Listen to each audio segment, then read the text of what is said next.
Hello, Frugal Force. This is Captain Frugal reporting for duty. And today I want to talk about the state of Captain America.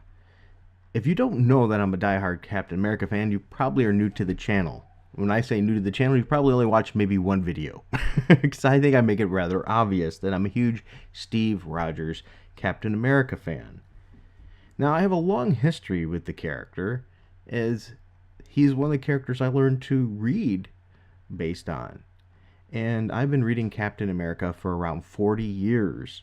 So when somebody, for example, an SJW or something says Captain America has always been an SJW, I cannot say they're more wrong. Also, when they say you just don't understand the character or you don't read comic books, I scratch my head and go, you realize I probably read more than you've forgotten. So, with that said, I'm not claiming any level of perfection or know-it-all. No, I'm not. I'm just saying I have a long history with the character and understanding the character. But as you know, the character just isn't what he used to be. Captain America used to stand up for everyone. It wasn't necessarily the strong standing up for the weak, because then we have to pick who's considered weak. And that, in honesty, is how do I put it? Disheartening. It's disrespectful. And it's something Captain America Steve Rogers would have never stood up for in the first place. He stands up for everyone to have equal opportunities. That's why he stood up for the American ideal. If they don't understand that, if a writer doesn't get that, they tend to write the character in a different way. As you all know, Captain America came off of the character bashing story arc pretty much of Secret Empire, which essentially turned Captain America into a fascist, a Nazi, everything pretty much that he was against, by twisting his ideals, pushing them so far that it's out of his sight, but that yet trying to say that was his views, just at an extreme position, which it wasn't, because it goes against every fiber of the character.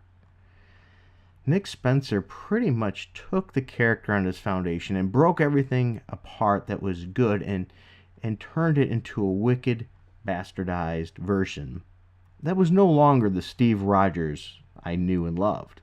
As Secret Empire was coming to a close, there was an additional issue called Omega, #1.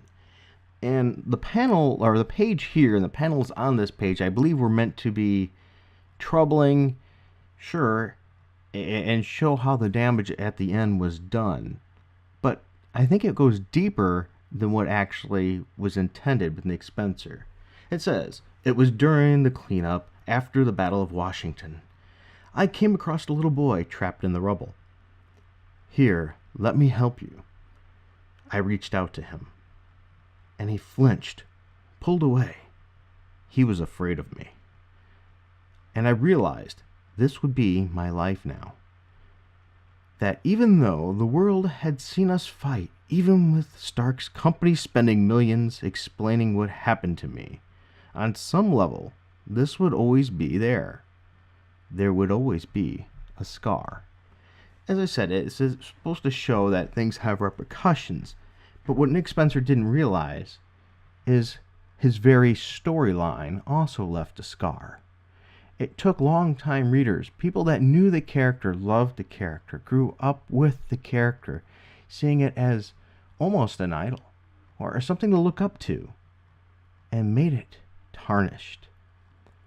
So then we knew that Mark Waid was coming next. Mark Waid has had a good career in the past, notable for writing some very good works, as well as a good run on Captain America.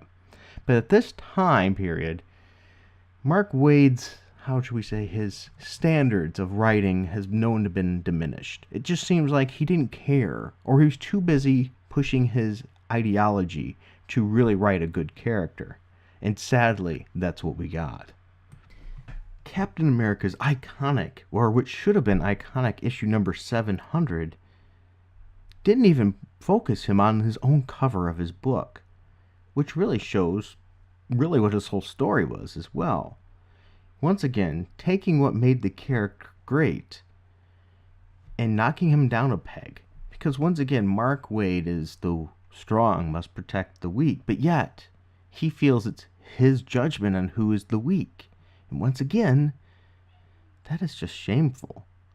Captain America pushes up people. He brings people up to their highest points. He doesn't have to necessarily protect them. He builds them. We didn't get that here. Once again, we get another story of ideals shoved in our face and anger against a political election that didn't go his way, rather than writing a character that is truly for all of us. Now we have coming up Ta-Nehisi Coates writing Captain America. This is not a good sign. I'm not saying he doesn't have the capability, but will Mr. Coates have the ability to push his own ideology and politics aside to write the character as he was intended to be? I don't know about you, but I don't have a lot of hopes. I guess for now, I'll probably have to stick with the back issues. What are your thoughts? Do you think Ta-Nehisi Coates can actually write a good Captain America? Or are we going to get what we expect based on what we've seen from him in the past?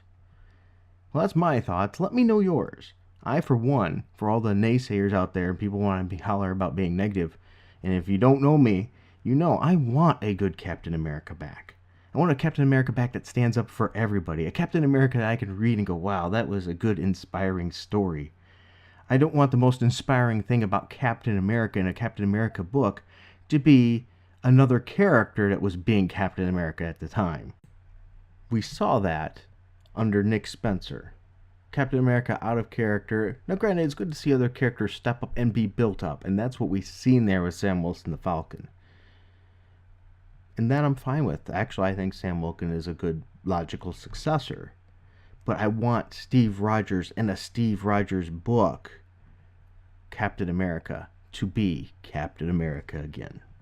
Well, I hope you enjoyed this video. If you did, please be sure to hit like and subscribe and hit that notifications bell. Now, if you're not aware, YouTube seems to hate me, so even with the notifications bell, you're not guaranteed to get notified. So what I would recommend, if you don't mind, check out the info bar below, where we have a link to our Patreon, where you can help for as little as $1 a month.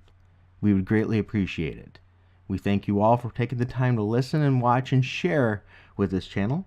So thank you again, and until next time, keep it frugal.